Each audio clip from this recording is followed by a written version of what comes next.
Welcome to episode 108 of the Toadstool Boardroom for the week of October 2nd, 2024. My name's Logan Plant, and I'm joined this week just by Chris Shriver. Hey, Chris. Hey, how's it going, everybody? Justin is back from Japan, but he's not back with us until next week. But I'm very excited for him to come back and talk all about his adventures. If you follow him on Twitter, it looked like he just had the best time over there in Tokyo. Got a ton of stuff from the Nintendo store, saw a ton of cool stuff at TGS, so it should be fun when we get him back next week. But this week's going to be a ton of fun, too. We're talking about a ton of additions they made to F-Zero 99 and some new games coming to Switch Online. We're talking about one of Chris's favorite or least favorite topics. I'm not sure, but Switch emulators. We got a ton of small news items to get to later in the show, but we have to start with our The Legend of Zelda Echoes of Wisdom impressions. The game has been out in the wild for a week. I have finished it. I've nearly 100%ed it. Chris has played some of it. We both have a lot of thoughts on it. Chris, I'm going to hand it off to you first because I'm extremely conflicted on this game, more so than I thought I would be. I really liked it. I think it is great, but it just didn't maybe hit me as hard as I was hoping that it would. And I want to hear where you're at with it. I think it's a refreshing type of experience in that it is not like many other top-down 2D games that we've ever really played before because of what I will call an overemphasis on using this like casting ability, this echo ability. I think it's very fun and very unique. I don't know that I would necessarily need it in like a slew of Zelda games, though. Like I think this is a very cool niche one-off type of experience. And I probably have I'll be upfront, I don't have a ton of time in the game, probably like 2.5 or 3 hours total at this point. I've gotten through the first dungeon and now I'm in the Gerudo Desert. And all that being said, though, like I think I'm having a ton of fun with it. I think it obviously looks very cute. You know, it's very similar to the same really to the Link's Awakening remake.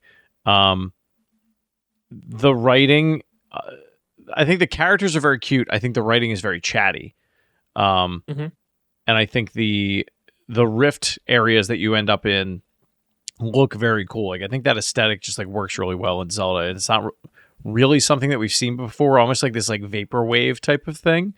The music in there is super cool. It reminds me a lot of the side order music from the Splatoon DLC this year. Just that very similar kind of vibe.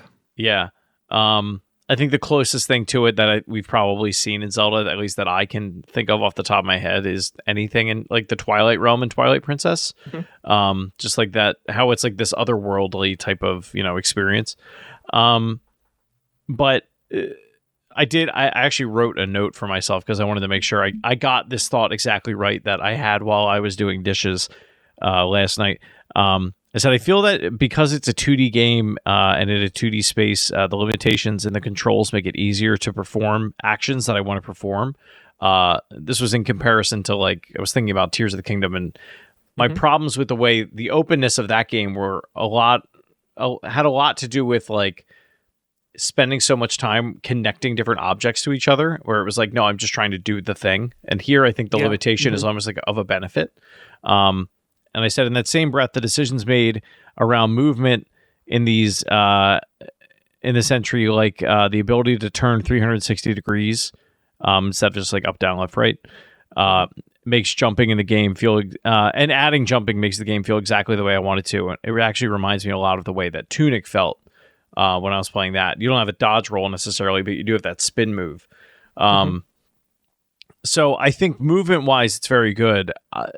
Maybe it's just, like the traditionalist in me. I do kind of wish that she did have some sort of like action sword type of ability. I don't want her to play as Link or to feel like Link. But there are times, especially early on in the game, at least so far, where it does feel like, okay, I'm casting my echo of this spiky guy, and I'm waiting for things to happen, or I'm casting... you have earned the sword fighter ability, right? You do I have, but I'm not point. using it that much, and maybe that's the problem. Like maybe I just need to be using it more, because like I have that bad habit of like when you play an RPG and it's like, well, I need these high potions for the boss fight, like, and I just won't use it.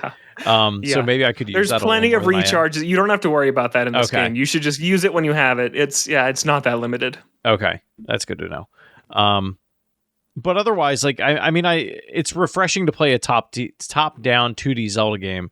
My biggest gripe with it at this point is the performance. It, it it's kind of unacceptable in my opinion. To the point where I am considering like maybe not playing the rest of it until the next one comes out. I did the same thing with Tears of the Kingdom, and I'm kind of like, I want to play this more than Tears of the Kingdom. So I'm having a tough time like grappling with the idea of waiting. Because I really You mean don't until the have next console? until the next console. Yeah, I'm boost. sorry. Yeah. With the hopes that it's going to run better. But I don't know that it will, and that at that point it's like, well, a new console is going to be here, and I may never go back to it. Because there's not really anything that I'm like clamoring to play other than this right now. And it's very consumable for me. Like it's very easy to jump in, and whether I do like a quick quest over the course of a half hour or an hour, each night. The problem right now is just finding the time. I have a lot going on at home. Yeah. But it is very easy to pick up and play compared to at least how I felt about Tears of the Kingdom. Tears of the Kingdom, every time I hopped in to play it, I felt like I needed like 4 or 5 hours to really sink my teeth into it. I don't feel that way about this game. But so far, I'm really enjoying it. Yeah, I thought it'd be interesting to talk to you specifically about this game because in my comparison to Tears of the Kingdom, it makes this game look very unfavorable because I think that it has very much 1 foot in and 1 foot out of being that open world, go anywhere, do anything Zelda, and trying to stick to a more traditional formula. And I think that it's kind of the best of neither worlds. I think that it kind of feels like baby's first Breath of the Wild to me in a lot of ways. I get And that. coming just a year and a half removed from sinking nearly 200 hours into an extraordinarily complex and, in my opinion, rewarding game with systems that you can master and do unbelievable things with in Tears of the Kingdom, moving to Echoes of Wisdom, where it is more rigid. And yes, people are discovering very cool things that they can do with these echoes. People are breaking the game. The speed run is already less than an hour. That is all happening. But for just the basic player's experience, it doesn't evoke that same open air nature of the others. Wow, this is a huge, expansive world. I can do anything. This is my sandbox. It doesn't evoke that fully. And it also doesn't evoke A Link to the Past fully, where it's I am going on this linear path to these really well handcrafted dungeons. There are dungeons. Some of them are very good, but none of them reach the heights of what I was hoping for in a new 2D Zelda game with new dungeons. And so I feel like what I'm left with is a game that doesn't really know what it wants to be. And it just doesn't feel as decisive and, I don't know, polished as a lot of Zelda games do. It doesn't feel as intentional in its design as I'm used to from this series. And so I'm just left feeling like, I don't know what this game's identity is. And I really liked parts of it, but parts of it I really did not enjoy. I think it's very conceptual, and I think it's them seeing what is the reception going to be, how well is this going to work, and I do wonder how they, being Nintendo, will feel about this 2-3 years from now. Like, are they going to say that they want to return to this formula and keep revisiting it, and like, you know what, well, old 2D Zelda is of the past, and we don't want to, like, I almost wonder, is that why they gave this to Zelda and not to Link? Because I wonder if part of it was like, well, they weren't sure that they wanted to completely abandon the formula, the 2D formula. If it's like, all right, well, we're going to have Grezzo, we're going to, hire Grezzo to make these 2D games. Do we want them to completely rehash everything? Or do we want to still have that lane available of like, well, okay, this is a more traditional 2D Zelda that is coming later, whether it's like a remake of something or a whole new adventure or whatever, but it leaves the door open for that. Whereas I think with the 3D Zelda games, at least so far, what Aonuma has said and the direction that the series seems to be going is like, no, we're abandoning that old formula. Like, we're not going to go that linear path. Yeah. And I think there's a place for these kinds of games, but for the 2D style games, I wonder though if part of it is even like because we've seen Nintendo do this with other franchises too, or at least people talk about it in this way, like Metroid to Hollow Knight, right? Like, does Nintendo need to be the studio that's making that game at this point, or do we give it to some indie developer that like is wildly in love with that style of game? And it's like, well, you don't have a New Link to the Past, but you do have Blossom Tales and Blossom Tales 2. And is that good enough for people? I don't For know. me, it didn't It's do not for nearly me, enough for but me. yeah, It's what we talked about last week, that there's no one else in the world has ever made dungeons that stand up to the old 3D dungeons. It just has not happened. right. And I don't even know if Nintendo's ever going to do it again. I just feel like that is gone, like we talked about, and that's sad. I've sounded very negative on this game so far. I really liked it. I thought it was a great game, a very good Zelda game, but I think that can be disappointing because of the bar this series usually sets for me. But it is very, very fun, and I thought it had a slow start, right? The part that you're at still, I was not vibing with the game yet, and I think it's just because it felt so simple, and the echoes that it was introducing to you were still very rudimentary compared to what you get later on in the game. And I think it was again the expectations that Breath of the Wild and Tears of the Kingdom have set for me, where in those games you get your entire toolkit at the start. On the Great Plateau or the Great Sky Island, you get basically everything you're going to have for the entirety of that game, and you can start messing with it and mastering it. And then when you're maybe 3/4 of the way through the game, you're like, okay, at this point, I'm just kind of checking stuff off across the map because I've acquired everything I'm going to. This game is more traditional in the sense that you are constantly gaining new stuff. You don't gain your final echo until you're basically ready to go finish the game. Like, you are constantly acquiring new stuff in every area. And so the part that you're at in the game, I kind of have been likening to the Ocarina of Time child section. And there's a turning point in the game where once you check off all the objective markers and you get to that second half of the game, that's like the adult section. And then the game really kicked into high gear for me. And I'm not going to spoil anything. Like, we're going to dance around this stuff, both for you, Chris, and for our listeners. But sorry, I totally lost my train of thought. I'm getting like work pings in my ear. I'm trying to, That's all right. stay on track here. No, so what I will say off of that is it did seem as I was playing it, at least so far, what I played so far, the more echoes that you get, my biggest concern was like, well, managing these things is going to be a pain because you're not going to be able to like sort through them in like a meaningful way. And as I started to get more of them, I kind of realized like, oh, the reason that they're putting your recents or your favorites or not favorites, but your recent echoes that are used at the front of that list are because I think eventually you get to a point where it's like, there's like 100 of these things that you just don't touch anymore. It's like Pokemon. Like, you put them in Bill's PC and never see him again. Yeah. So in that aspect, it probably makes sense.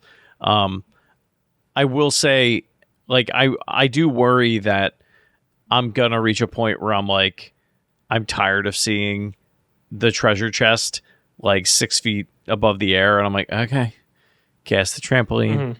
Cast the box. See, and I didn't get to that point because you are constantly getting new ways to get that 6 feet in the air, and it gets easier and it gets more powerful. It is a really good progression system of both getting more powerful in combat and in traversal, and I think that's something this game does really, really well. There are accessories that improve how Zelda moves. There are echoes that improve how Zelda can get around, and that is really, really cool. So I found my train of thought that this connects back to what I was saying earlier, in that the second half of the game really does feel like that adult part of Ocarina of Time, and I really, really loved it. The temples get more complicated. The echoes get more powerful. I felt more like I had more agency in the combat. I think that it hits this really nice peak for probably the middle of the game to its conclusion, where I was having a great time, and I thought, wow, this has potential to be one of my favorite Zeldas. I really thought it hit its stride a little bit later on, and the Zelda series is no stranger to slow starts. Look at something like Skyward Sword or something like Twilight Princess. These are things that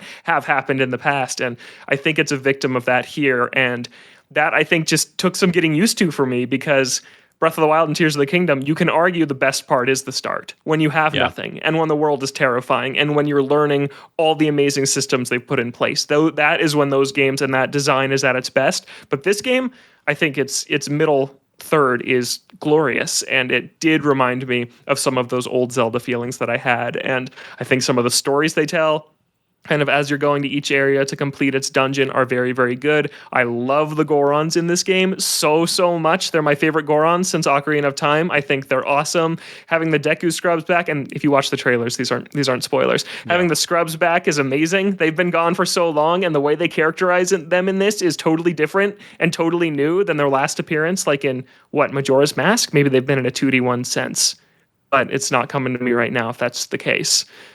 Like, are they in Minish Cap? I don't think no, they I'm are. trying to think if they're in A Link Between Worlds. I don't think they are, though. They're not, no. Yeah, then I think it's this.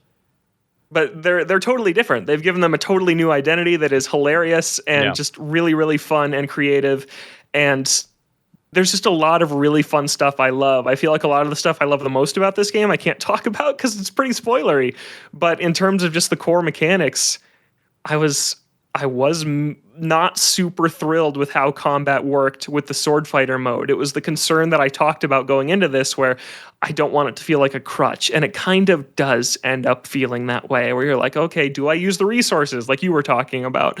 Or do I want to be creative and use my echoes? Or do I just want to hit the basically turn into sword fighter to win button? And then you just kind of hit the button and win. And you don't feel super clever about how you did it. So I honestly think I'd like it more if that hadn't been there at all. Did you reach a point at all where you were like, you know what, I'm not even going to press that button. I'm just going to try and think my way out of this? Or was it just like, okay, I'm ready for this part to be over. I'm just going to use the sword fighter? Kind of a mix. I got to a point where you can't place echoes when you're in sword fighter mode, but if you enter sword fighter mode, the echoes you placed don't disappear.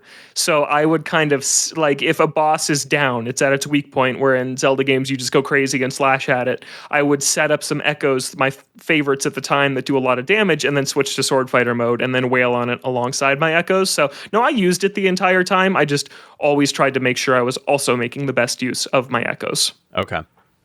Yeah, that makes sense. I also want to shout out the side content in this game. I think is really, really good. Like, the side quests are just like they are in Breath of the Wild and Tears of the Kingdom. They have their own entire dedicated menu. There are dozens of them, and some of them are way more in depth than you think they're going to be. A lot of them are just like, oh, I really want to see a Zol, and then you plop a Zol echo on the ground, and it's, oh, thank you, quest complete. But some of them, there's entire optional areas and dungeons and bosses in this game. Like, there's really, really good side quests that are totally worth doing. So that is something that I think they totally nailed in a way that 2D Zelda hasn't really done before. So that was something I was really happy to see brought over from the 3D games.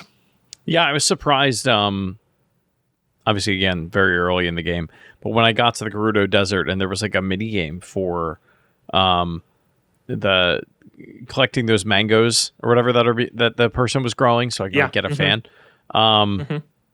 I was like, I couldn't remember the last time I had seen that, or if I had seen that in a 2D Zelda game. It felt very like out of place Ocarina type of thing, which was nice. I think like the closest example I can think of is there's the baseball minigame in A Link Between Worlds. Oh, that's in here? Okay, cool. Or the running away from the cuckoos for as long as you can while there's a timer that's ticking up. Yep. Yeah. So you mentioned that if you didn't feel good about kind of the echoes and how it worked, you didn't even know if you would finish this game. Now that you're a few hours in, besides the performance, is this something you see sticking through? I think that's the only thing that is like the gotcha for me at this point. Like I'm enjoying my time with this game, and I think it's a very pleasant experience. So far, my wife has enjoyed watching me play it. Like if I'm on a certain puzzle and I'm like trying to figure out like, okay, how do I make the staircase of random things so I can get to the top of whatever? She's like, it's very satisfying watching you try to figure this out, which is kind of cool. Yeah. The one thing that, and this is just on that kind of random, very early on in the game, I was like, I thought you'd be able to run on the top of trees. Or on the top of like a stone structure or something like that.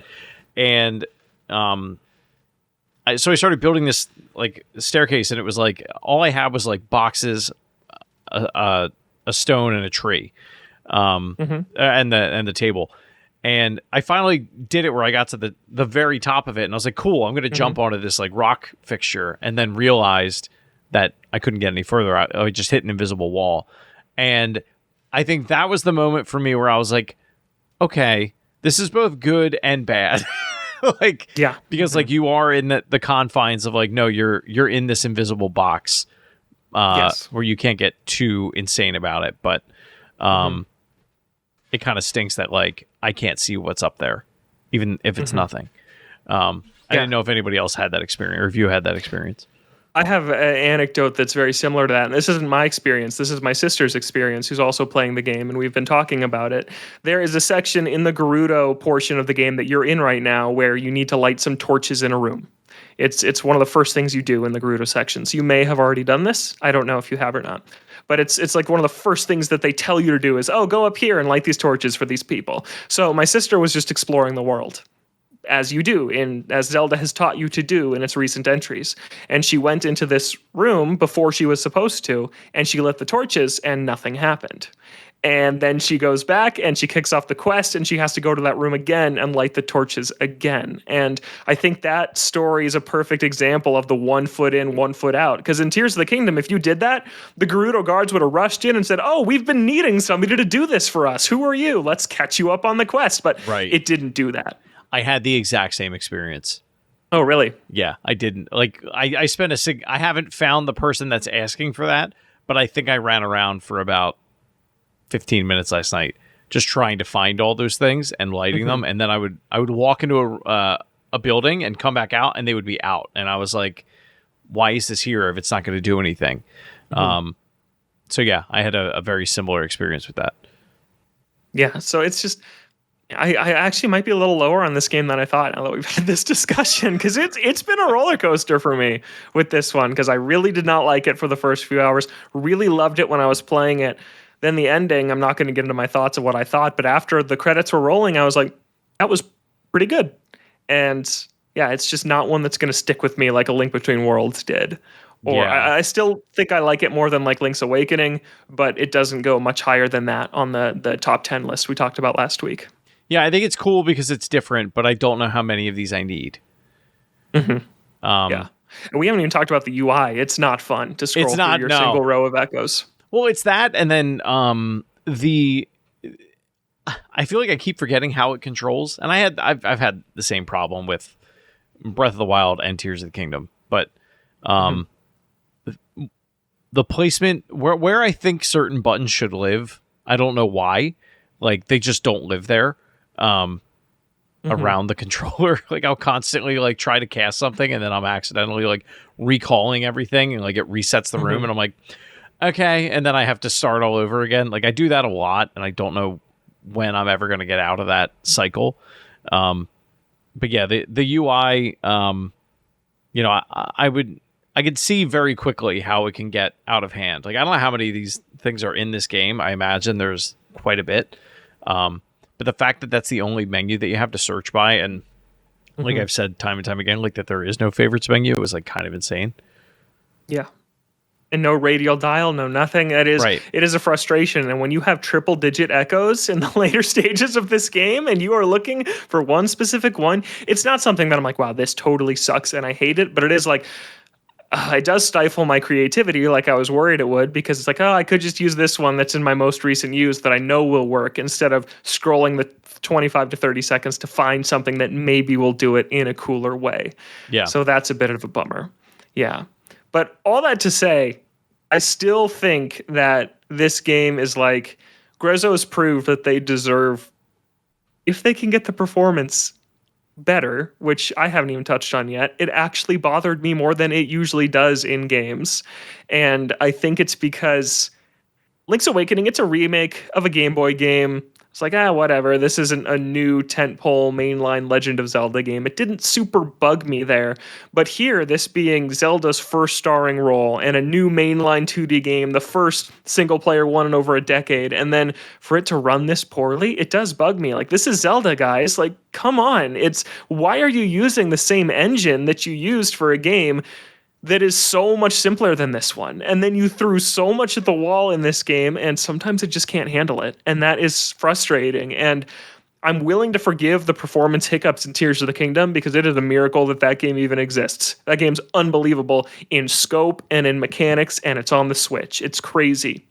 But this is a much smaller thing, and the fact that it stutters this much really bugs me. Then you get to the still world or you get to a dungeon and it runs at a solid 60, and I would like the game a little bit more if it ran like that all the time. So that's something that frustrates me too. Yeah, I don't know why. Obviously, like I don't know the back end of why it's happening, but it is weird how it's happening. So like if you could stand in an area, because like I was playing around with it trying to figure out like what is causing this. The problem is it's dipping constantly when you're walking around the overworld. And from what I understand, it also happens in certain boss fights that like actually can make the boss fight more difficult because you're trying to execute Oh, I something. didn't notice it in any bosses. Interesting. There was one, somebody had said it was probably limited on Digital Foundry. But the sand monster, there's like a sand boss, like I'm assuming in Gerudo, where he was like, was trying to pull off certain moves and I couldn't because like as soon as the enemy, like the boss would appear, that's when the frame rate would dip and then I would like miss a move and it felt kind of cheap. I haven't done that yet, so I don't know how that experience is. But the weird thing about it is if you're standing in one place and you move the right thumbstick and you pan the camera around the map, it's buttery smooth. Like there's no problem at all. But if you walk to that same spot that you've just like peered into, that's when the frame rate dips. And I don't know why that happens. It's something with how it's streaming like the movement of your character throughout the game world. But it's pretty like unacceptable. The thing I really don't understand is like if it was going to be that bad, just make the game run at 30 frames. Like, yes, I think no one would even know the wiser. It'd be like, oh, geez, it's not 60 frames a second. And then everyone would have moved on. But instead, it's just this constant roller coaster of it's smooth, now it's not. And it just feels really, really bad. Yeah. Thousand Year Door was 30 frames per second on Switch, and that game's gorgeous. And I didn't think about it a single time when I was playing it. It was awesome. And that is still fine for a very stylized, cartoony Nintendo game. It works. It's not preferable to some people more than most. I don't mind a 30 frame per second game if it's solid, but yeah, it's a bummer they didn't just go for that here. Or give you the option. I mean, not that they're known to do that. They really don't do that ever. But it's a shame. Like it's a very like it seems like a pretty solvable problem. Like even if you just do that, like you just cap the frame rate, because I don't think it dips below that. Yeah, I mean that's my biggest gripe with it right now. It's just the performance. And then I went back and I want to correct something I said last week or 2 weeks ago, where in the Link's Awakening remake, I thought I remembered it when you stepped it through an area, it panned the entire camera, like to that next chunk of spaces. I went back and watched gameplay. That's not the case, or at least that's not always the case. Like like in dungeons and stuff. In dungeons it is, right. But if you're in the open world, like it is just a smooth transition. So it's like it's the same problem. And I'm sure it's hardware limitation and how they're doing this, but it's just unfortunate. Yeah. I want to throw some more positives out there before we move on, because this has been very negative. A downer of a conversation. I still really liked it. It's just Zelda. I'm going to be critical of it because it's my favorite series, right?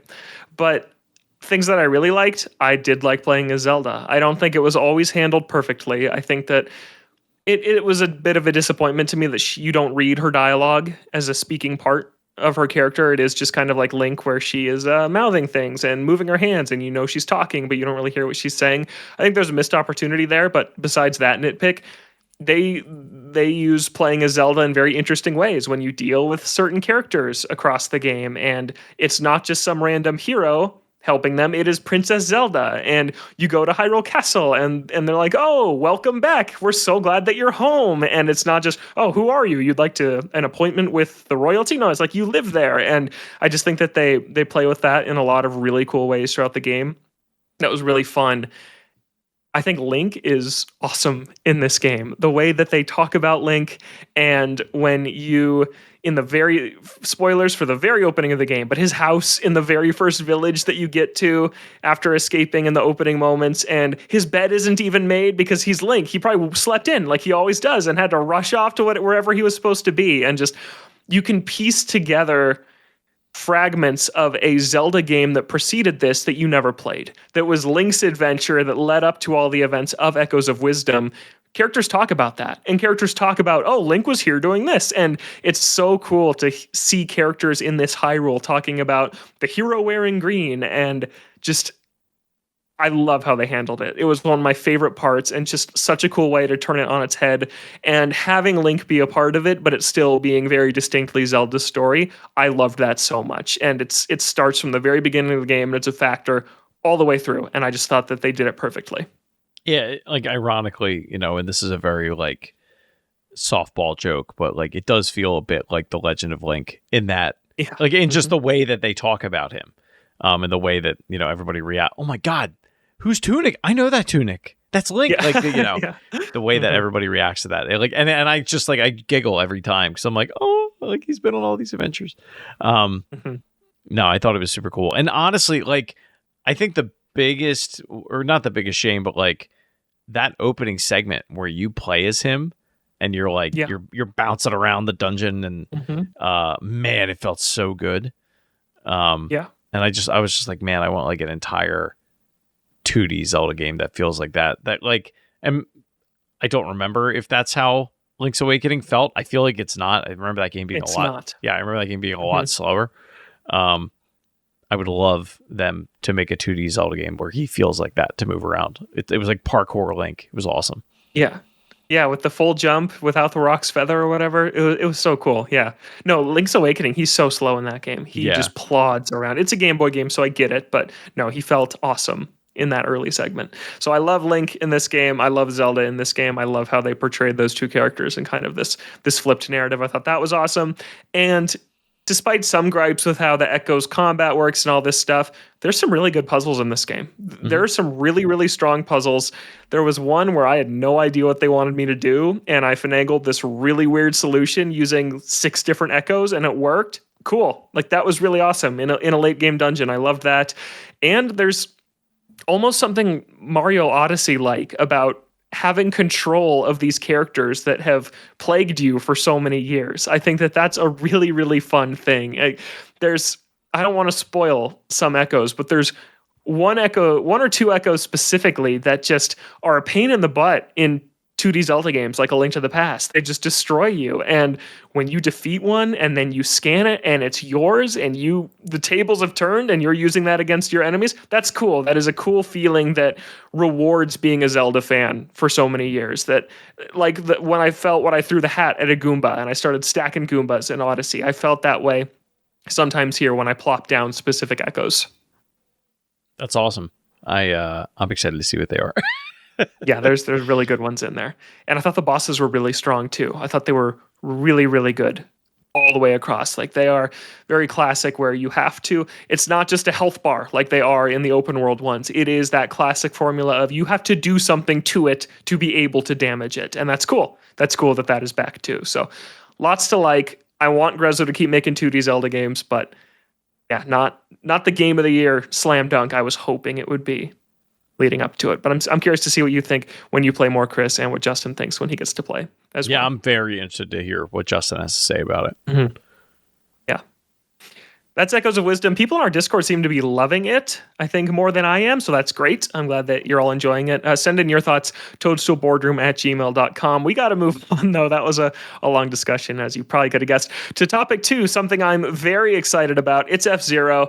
I wrote, I can't even think of a topic headline because I'm so shocked and excited. And seriously, I was just like giddy when I was typing these show notes, Chris, because I can't believe what I was typing, that F-Zero Climax and F-Zero GP Legend are coming to the Game Boy Advance Nintendo Switch Online library on October 11th. F-Zero Climax is the last new F-Zero game prior to F-Zero 99 coming out last year, and it never left Japan. It was a Game Boy Advance game that was Japanese only, and I got it last year on Game Boy Advance. You can maybe see the copy behind me right next to the Earthbound plushies. It's back there. It's one of the best games in the series. It absolutely rules. It is the F-Zero GX of the Mode 7 kind of more 2D flat style. There's 30 racers. There's a ton of tracks. There is a track editor in this game on the Game Boy Advance. It's unbelievable. And they're just chucking it on Switch Online like they did with the Starfy games a few months back. And Chris, it's just every game is here now except for F-Zero GX. Every F-Zero game is on Switch. I kind of can't believe that it has happened I at this know. point. It's crazy. Yeah, I mean and many of our people on our Discord, were going on about it today, and I agree with them. Like, I don't know why else they would do this other than Mhm. like you're trying to garner hype for a sequel of some sort or a GX remake. Um, that or you're really cruel. Like you at Nintendo as a company are very, very cruel to F-Zero fans. Yeah. Um, Mhm. no, I think this is great. And honestly, like I think NSO, I think if you would ask me when NSO launched, if I would have expected to see like this litany of Japan exclusive games coming to the US, I would have said there's no way. And like it's kind of nuts, like what they've managed to give us over the years. Yeah. Like we Mhm. have Wrecking Crew 98. Uh, Mhm. not that it was Japan exclusive, but Star Fox 2 is on there. Pretty sure. Mhm. Um, the Starfy Yeah, games are on that there, was like you just said. never released. Yeah, it's just never released at all. Like Yeah. the stuff that they're putting on there is like kind of insane if you're a deep cut Nintendo fan or you're just like, somebody that uh is into this and just paying attention to what Nintendo is doing. Because to the average consumer, like these are brand new titles to you at that point. Like unless you're Mhm. you're doing the dirty on the internet, like you haven't or you've gone to Japan and picked these games up or whatever, like you haven't experienced these games, which is great. Um, I I really hope it means more for that franchise in the future. Mhm. I don't know why else they would do this. I know. Yeah, it's so bizarre that they put out that announcement several months ago saying we're done. This was the final content update for F-Zero 99, and now F-Zero 99 got a new update the same minute that they announced this GBA stuff. It was the best 5 minutes to be an F-Zero fan in years because they added what they're calling the Ace League, which is 5 tracks from the Satellaview F-Zero game from, if you don't know what this was an add-on for the Super Famicom in Japan, and this was content that was beamed to you via satellite, and it was limited time. We've talked about it on the show before. It was Yep. a very early example of a live service video game in the 90s where this content was available for a limited time, and then once it was gone forever because it was never printed physically on anything. And these tracks are now in F-Zero 99 that have never been playable officially anywhere outside of Japan and not in Japan in the last 30 years. Chris, it's crazy that they added these. Yeah, I mean the up until now, the only way that you've had to play this in the modern era is there's a guy on the internet. I don't know his You name. would know this. I've shared this in the Discord before and maybe on the Okay. show, but there's a guy on the internet that obtained footage of somebody playing F-Zero Satellaview, and he recreated all of the tracks in F-Zero in a ROM hack and then like packaged it up and sent it and gave it to people and was like, this is what the tracks That's so play cool. like. There was no audio with it though, so like nobody knew what that game sounded like what the music was or anything like that. I'm hoping you get some new tracks out of this, which would be super cool. Like stuff that people other than if you played this on the, and if I'm wrong about any of that, I'm sorry. But if if we get new music out of that, I think that's great. It's kind of crazy that they haven't started releasing Satellaview content on Switch Online. Well, I shouldn't say it's crazy. I feel like at the rate that they're going, I could expect them to see. I could expect to see that type of content releasing on NSO as like a standalone app or as part of the Super Nintendo app. Because like the vast majority of people have not been able to play those games. Oh, you're muted. He's gone. Hello, am I back? He's There I am. back. He's Okay. back. Yeah, I know. I never thought we'd be able to play these tracks, and then it leaked last year that there was some sort of text within the F-Zero 99 code for these, Yes. and then they said they were done updating it, and everyone was like, "Where are those?" And then they just bring them out a year later. Super cool. It's awesome, and they got to be teasing something like you were talking about. There has to be more for F-Zero. This is a level of franchise care we rarely see for anything this niche out of Nintendo. Look what they've done to Donkey Kong for the last few years. Just very, very little. And this is just a crazy amount of love and care. And maybe it's just someone at NST, that's the American Nintendo developer in Redmond, that just, they love F-Zero and they're doing all this stuff. And it's not going to amount to anything. And it's like a passion project. But I don't know. I feel like Nintendo's more calculated than that. And they don't just let passion projects like that usually just slip through for no ulterior motive. I don't know, Jump Rope Challenge is a weird example that I can think of where they just release something because why not? But there's usually a bigger plan at play. So I think there's going to be something. It's probably for the next console though, right? I don't know if they would do it for this one at this point.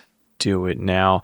I could actually see F-Zero being a launch game for the next Switch because we were talking about this in Discord today as well. Join the Discord if you haven't. The link available in bio. But the discussion was whether or not they were going to put Mario Kart 9 or 10, whatever they decide to call it, as a launch game on Switch 2. And my argument was they wouldn't because they like to treat Mario Kart releases as an event. And that first 6 months of a console's life cycle, as far as Nintendo is concerned, I think they primarily want to make sure that it gets in the hands of as many people as possible. And that I think having a Mario Kart on day one would be like kind of pandemonium. But having a racing game, I think, is a good example of like, hey, we're showcasing what this console is capable of, because generally you can make like racing games look very good. They're typically not that taxing on the hardware. I feel like F-Zero is probably an exception. Or at least F-Zero GX is like famously the hardest game to emulate from the GameCube era. It's why people always use it as like the test or the guinea pig. I did not know that. It's usually like makes sense though. Yeah, they're like if you're testing hardware, play GX, and it's like if this runs, then it'll run anything. Cool. So I wonder, I could see them doing that as like a launch title for Switch or Switch 2. I hope. That's really all I can do. I know that's where we've been at for so long, and I'm totally with you on Mario Kart. I just look at, I think at least this console is still coming sometime in the first half of the year, and look at what their big holiday bundle has been every single year since the Switch has come out. It's Mario Kart, and I think that it just makes so much sense to put out I'm not saying a Mario platformer is niche. It's going to be one of the best sellers on the platform, but a more hardcore leaning game for Nintendo fans out at launch, like a Super Mario platformer. So everybody that needs to play Mario on day one can be there, and then put the very family focused, mass appeal, 60 million plus seller Mario Kart out at the holiday to get that second wave of sales once kind of the initial few months of hype has died down and you want to ramp that back up for the holiday. I think it makes so much sense to do it that way. I have a question. The NSO games that they generally drop the trailers for, do they usually drop them with like a lead time, or do they just say, hey, this is now available on NSO? There's sometimes a lead time. Yeah, there sometimes is. I was about to tinfoil hat it up. Mystery Dungeon Red Rescue Team that was revealed and came to NSO 6 or 7 days later. So no, that's normal. Okay. Yeah. If it was one that they've previously announced, it's usually available right then. If they announce something in a direct and then they'll say that's coming sometime next year, they'll just drop that one. But when they do these weird surprise ones like this that they don't include in directs for some reason, that is usually more of a lead time. That makes sense. Why do I know that? Okay. That is F-Zero. We're really, really excited about everything that's coming to Switch for F-Zero. Just bring GX and get the whole series together. That's right. Okay, next up, we're already starting to run short on time, Chris. So I'm going to just toss to you to give your spiel on this one. Nintendo going after another Switch emulator, Ryujinx. They apparently pressured them to take this down, and then the emulator is gone. Chris, his head is in his hands. How do you feel? I mean, it's a shame. Ryujinx was a solid emulator.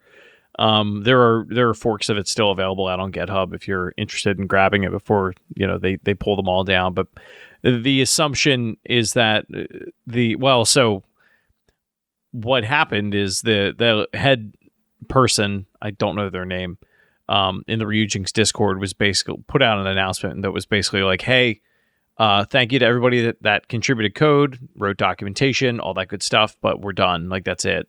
Thanks for playing. And that was it.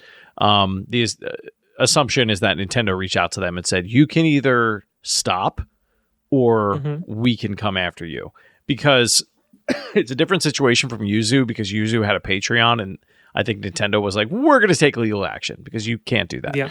And Ryujinx was a grassroots community effort, and they weren't really taking or requiring money from people for their latest releases.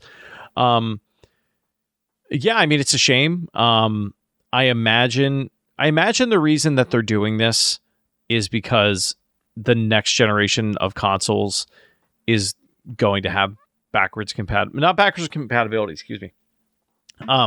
Have these games available in the digital storefront for both Switch and 3DS. That's the only explanation that I can think of why they would come this hard at these emulators at this point. Because Citra was another one that they also went over or went after when Yuzu came down. Otherwise, like, Dolphin's still out there, like, and they've gone after Dolphin, but it's still like thriving for the most part. They had to remove some code from it that was like proprietary Nintendo code. So it's interesting. I didn't know that. Yeah, that like somebody actually called them out in the community and was like, hey, this is like a literal file from like the Wii operating system. You guys are just publishing it out on the internet. Yeah. Interesting. Yeah. So they've since pulled that. That's why it didn't end up on Steam. So yeah, I mean, at some point someone will fork this. I imagine they will, like, we will someday see a Switch emulator, whether that's a year from now or 10 years from now. I don't know. It depends on how safe people want to play it. But I don't know. We're just gonna have to see how it plays out. I know there are, like, with Citra, there's already forks of that. Like Lime DS is already out there. I think there was another one as well. So if you are like into that whole scene and you're like, man, I want to keep copies of this for historical sake or whatever, like, some people are hosting that on their repos at this point still. You can still fetch that, but you probably only have a short amount of time before those start disappearing. I'm so glad you're here. I don't know any of that stuff. That's great information for our audience. So thank you for sharing that. Now we're going to go to our quick news segment, because there's a ton of headlines that we have to get to, Chris. Yes, there is. And I have a sound effect that I want. I don't know when you're going to put that in. I'm going to right now. Okay. Nice. Okay, we got so much to get to. Last week we talked about Super Mario Party Jamboree's buddy system and how that was all going to work. And they put out a really great explainer on Nintendo.com that talks about it. And there's two rules I want to highlight here. The first is the new buddies. Any of them, if you get to a star space while you have the buddy, you can buy 2 stars if you have the money to do so. And you get double the coins for landing on spaces. So it is like the really shake things up style buddy that we talked about. Yeah. Which is fine, because then they talked about that there's only one in the game. It's not like you're gathering 2 or 3 each like you were in some of the older Mario parties. And if you pass the person with the buddy will follow you. So you can steal the buddy from other players. So that actually is another. Yeah, so that's cool. I'm here for it. That seems like a cool addition to base Mario Party mechanics. It makes what is probably an unfair system as fair as it possibly can be. Yeah, I think that'll be cool. And then another cool thing is there is a new way to play called Pro Rules, where I've wanted this for years. This is a really cool addition. You can see what the bonus star is before the game starts. So you can plan for what it's going to be. Like, is it going to be land on the most Bowser spaces? You can choose to try and land on Bowser spaces. I think that is awesome. And also in the Pro Rules, you each get to pick an item to start the game with. So you draft what item you want from a pool of items before the game begins. So everybody starts with 10 coins and 1 item. So that's cool too. These are like really smart additions, I think, to Mario Party. Yeah, I mean, it's subtle enough that I think it maintains the basic formula, but like allows you to shake it up enough that if you've been playing these for, God, what has it been? 25 years or something like that? 6 years, 20, yeah, something like that. It'll keep it interesting for you. Mm-hmm. There's also the last new thing I wanted to shout out is that you can turn on to vote for minigames now. So before the minigame starts at the end of each round, you can vote between, I think, 3 choices that they'll give you. So that's just another, you could turn on that, you could turn on pro rules, and you could have just like a cutthroat game of Mario Party, or you could do the more luck-based stuff like you've always been able to. So that's awesome. That is 2 weeks away as we're recording this. So looking forward to that. Next headline, there's another new 30-second trailer for Mario and Luigi Brothership. That's how they're marketing this one, Chris. They're just dropping 30-second trailers every week or so. Did you watch this one? I saw that it came out. I didn't get a chance to watch it, though. Has Bowser Jr. That's the big highlight, is that Bowser Jr.'s in this game. Clicking that button. Let me just pull that up real quick. I just think this game continues to look awesome. It's crazy really, really how expressive it is. It's probably the best way I can put it. Somebody on Twitter. It looks like a Cartoon Network show. Like it looks like a cartoon. Yeah, that's a really good way to put it. Somebody on Twitter was going through and just capturing screenshots of all of the funny reactions that they've managed to see throughout a lot of these different trailers. Oh, look at him. He looks so cute. Also, I think Mario and Luigi sound really good. He's getting better. Mm-hmm. He's getting better. And in Mario Party also, the clips I've been seeing, it sounds good. Yeah. I'm not as much of a critic as you are, though. I mean, Charles Martinet, like, yeah, it's my childhood. Like, I'm going to be a critic. It's fair. It's fair.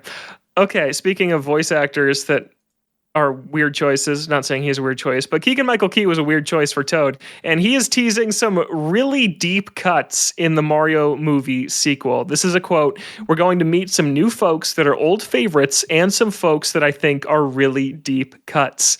Chris, how do you read this? Because I read it as old favorites is Yoshi and really deep cut is like Birdo or Paragoomba, or I don't think it's actually going to be a deep cut. A deep cut to me is like any villain from Super Mario Land 2. Wart? No, I mean, you could do Wart. No, I was thinking of the alien whose name is escaping me right now. Yeah, like weird stuff like that I could see. Because like even Foreman Spike was a bit of a weird choice. Like Sebastian Maniscalco is that. But I mean, it made sense to the plot, but I don't know how you fit an alien into what is probably going to be a Yoshi-centric movie.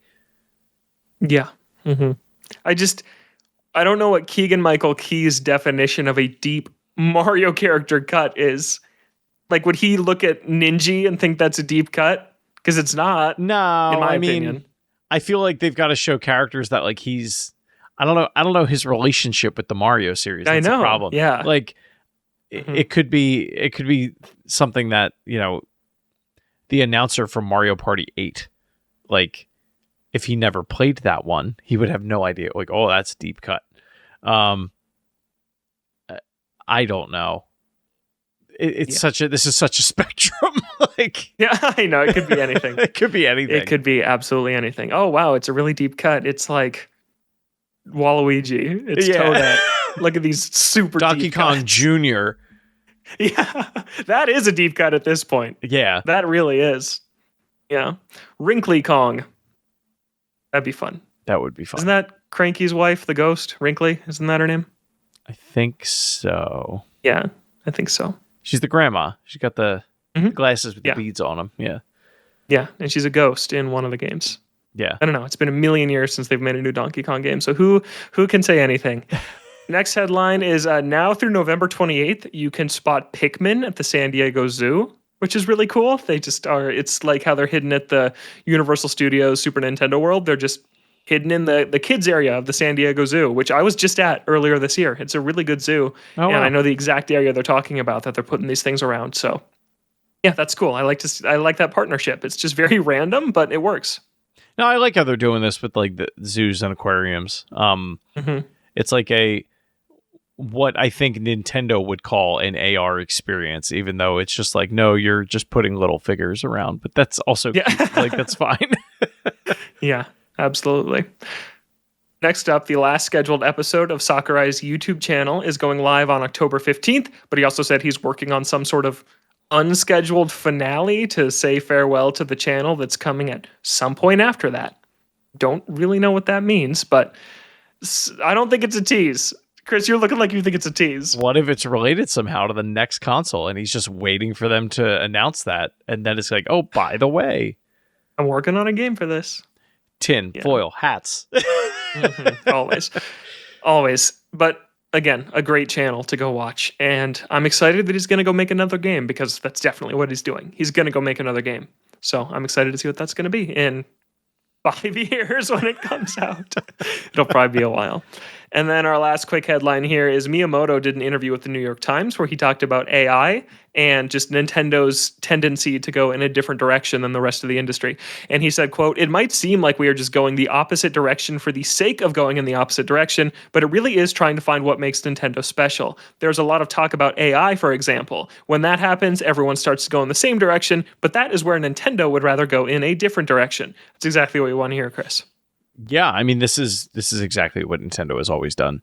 They're not going to follow the beat of the industry drum. They're going to make their own instrument and follow that, if you could even call it a beat. Mm-hmm. Yeah, it's like NFTs. NFTs. Remember that? I didn't do any of that. Yeah. No, I feel like I can't even sit here and speculate what it could be, because I don't even know that they know necessarily. I think it just means nothing. That's my take from it. It will be something eventually. It's just what it means to gameplay, like what it means to some components of gameplay. Because that's the other thing. I don't know that they'll go all in on it, but I think they could be like, if it serves a purpose of introducing a new type of mechanic that we wouldn't otherwise be able to do, and it's fun, then they would do it. But until then, I think it's all experimental at this point. Yeah, right. They still I think of their games more as toys, like we've talked about, rather than, and handcrafted creations rather than software. I think that's fair to say. So these other companies that want AI to make a lot of it for them, I think Nintendo would think, why would we ever do that? Why would we do it when we can do it ourselves and handcraft it? Because they just don't view it, I think, as software in the same way that everyone else does. Obviously they do, but just kind of not in the same mentality. Yeah. I think it's everyone else. Speaking of Miyamoto, we got a question from Tim after last week's episode because there was a group interview that went up from the Nintendo Museum kind of press opening. And Miyamoto talked a ton about the museum and a bunch of related stuff. And Tim wrote in and said, question regarding your opinions about the Nintendo Museum. I can't remember if it was mentioned in the episode or if the statement was said after. It was. We just missed it by like hours. But Miyamoto put it out there that the museum was primarily made to introduce new employees to what Nintendo is. While I imagine this doesn't take away from the wish of something more historical, does it make it more fair enough, I guess? And Tim, I want to talk about that, but first, I want to add some other stuff that Miyamoto said from this interview, because he really laid out, I think, the philosophy behind why now for a museum and kind of what went into it. And Miyamoto, here's the quote about new employees. He said, every year we have about 100 or 200 new employees that join our company, and I have a talk of over 2 hours with them to explain what kind of company we are. However, after 20 years, I don't really look forward to doing that same talk again next year anymore. If we were going to tell our employees what kind of company Nintendo is, we thought it might be good to share that with the public as well. So I guess, Chris, that's the genesis of the museum, was orientation for new Nintendo employees, which is kind of weird.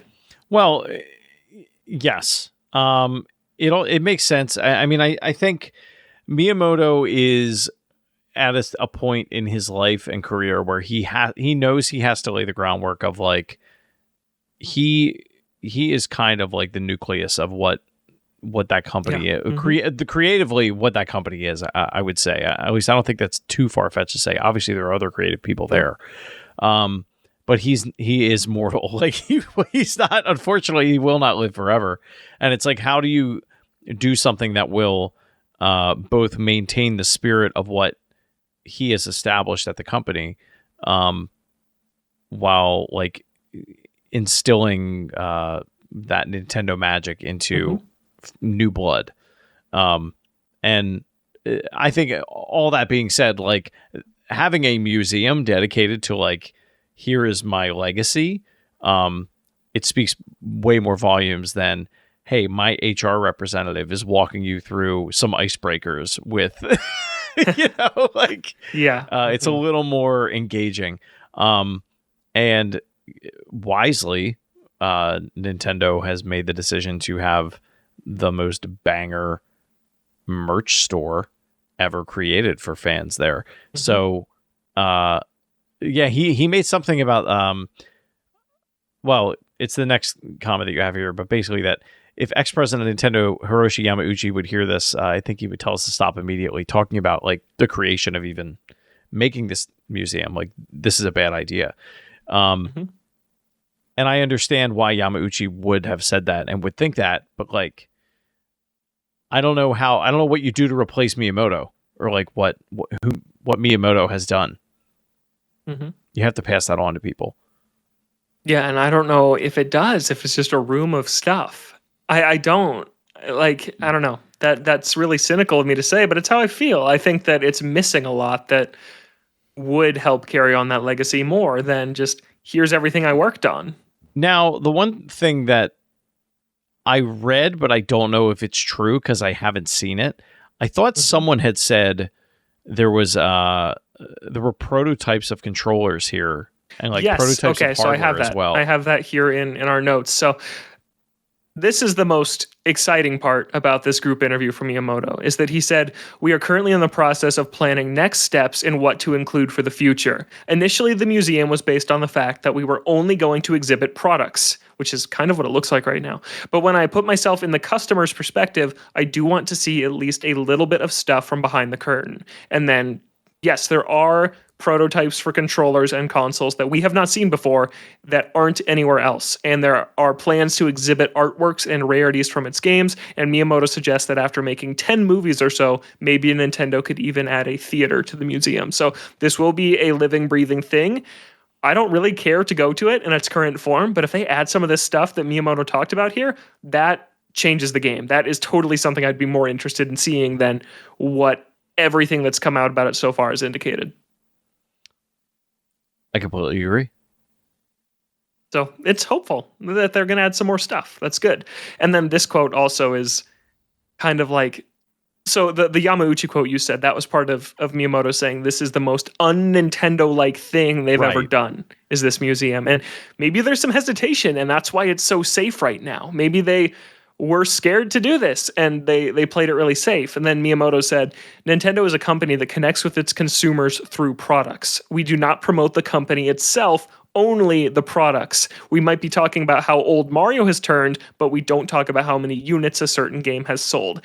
And that thesis is why I hate the museum, because it's the exact opposite of what I want. Is, I know I've connected to Nintendo through products my whole life. I have many of them. I play them all the time. I don't need to fly across the world to see them in a shelf. And I wish that they had pulled back the curtain and talked about the company and promoted the company more than they did. I wonder though, did they build this with like they threw all this on a wall and were like, all right, this is what we conceptually, this is what we want this thing to be. And then upon building it, they went, there's really not a lot here if you've been following this for your entire life. And like, that's what led them to that conclusion. Where it's like this thing, if you're going to suggest that you're opening it to the general public, like you have to give them a reason to see something that they haven't seen before. And at some point, like, the prototypes of the GameCube that were shown off at Space World, like, it's okay to show it. Like, it doesn't matter 20 years after the consoles come out. And you know what I mean? Like, and I think they're finally getting that. So, hopefully it happens.